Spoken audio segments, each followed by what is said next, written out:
जैसे जैसे winters add हो रही है उतना ही पोल्यूशन इंक्रीज हो रहा है। पोल्यूशन की वजह से हमारे को बहुत एक्टिविटी रिस्ट्रेन करनी पड़ती है। सर्दी शुरू हो जाएंगी तो अभी पोल्यूशन बढ़ता ही चला जाएगा।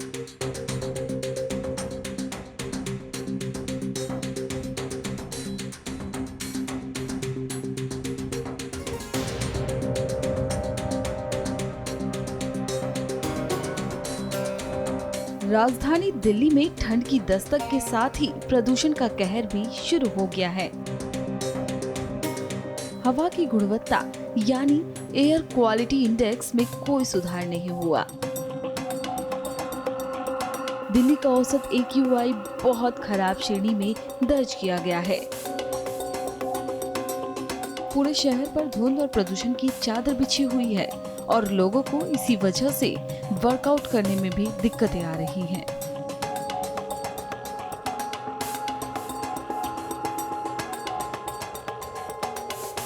नॉर्मली वेदर जैसे चेंज हुआ है, हमें लगा कि वेदर एक पॉजिटिव वे में चेंज हुआ है, विंटर्स आ रही हैं, but certainly I mean level pollution का इंक्रीज हुआ है। नॉर्मली हम जब साइकिलिंग करते हैं तो जब ऊपर की तरफ चढ़ते हैं तो ब्रीदिंग ज़्यादा करनी पड़ती है, तो हैवी ब्रीदिंग हो रही है।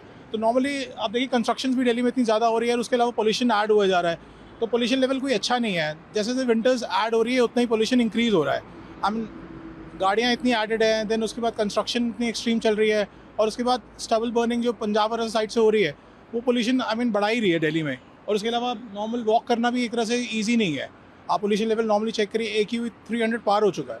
नॉर्मल 100 120 एक अच्छा लेवल होता है नॉर्मल दिल्ली के हिसाब से, बट ये तो 300 प्लस है। I mean it's a very severe thing. And normal cycling करने में हमें ब्रीदिंग करने इशू होते हैं, but certainly we have to do workout तो हम करते ही हैं। हमारे लिए तो बहुत प्रॉब्लम है। हम सुबह सुबह उठ के अपना कुछ एक्टिविटी करते हैं, साइकिलिंग, रनिंग। जब से ये पोल्यूशन अभी तो और बढ़ेगा, हमारा तो एक्टिविटी करना बहुत मुश्किल हो जाता है। हमें फिर इंडोर एक्टिविटी पे जाना पड़ता है, आउटडोर छोड़ के। तो बहुत ये आने वाले टाइम में मतलब दिल्ली में आप मान के चलो कि आप रह रहे हो तो इतना पोल्यूशन है कि आप सर्दियों में तो आप कभी भी अपनी एक्टिविटी हमारी पूरी हो नहीं पाती। इसी वजह से, पोल्यूशन की वजह से हमारे को बहुत एक्टिविटी रिस्ट्रेन करनी पड़ती है। तो सरकार उस पर क्या लेना चाहिए पोल्यूशन कंट्रोल? सर यहाँ पर इतना कुछ वो मेजर जो लेते हैं सब छोटे छोटे मेजर लेते हैं जिससे कि कुछ इफेक्ट ही नहीं दिखता। उनको इफेक्ट कुछ दिखना है तो फिर कुछ मेजर लेने चाहिए।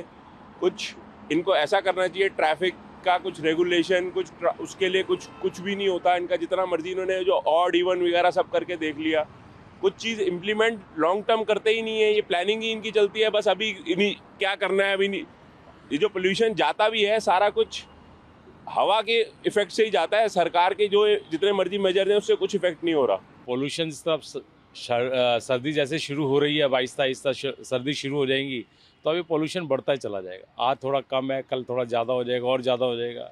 फिर वही होगा कि कोई कहेगा कि पराली से हो रहा है, कोई कहेगा गाड़ियों की वजह से हो रहा है। आज इस तरह आज केजरीवाल साहब ने आज वो कर दिया है कि रेड लाइट स्टॉप पे गाड़ियाँ बंद करने का शुरू कर दिया है। थोड़े दिन में ऑड इवन शुरू हो जाएगा। ये तो जब तक पराली या ये सब चीज़ें नहीं रुकेंगी तब तक ये चलता ही रहेगा। अब इस तरह सरकार ने बहुत अच्छी पहल की है इलेक्ट्रिक व्हीकल्स की। अब इसमें लगेगा 2-4-5 साल तो कम से कम, तो तभी कुछ कंट्रोल हो पाएगा, अदरवाइज तो बहुत मुश्किल है। ये तो हर साल का है, क्या होगा ही होगा पोल्यूशन। बिना पोल्यूशन के इतनी गाड़ियाँ, इतना सब कुछ है, होगा ही होगा। जनरेटर हैं, सब चीज़ें हैं, व्हीकल्स हैं इतनी, वो तो सब होगा ही होगा। इससे कम होने का मतलब ही नहीं बनता पोल्यूशन में।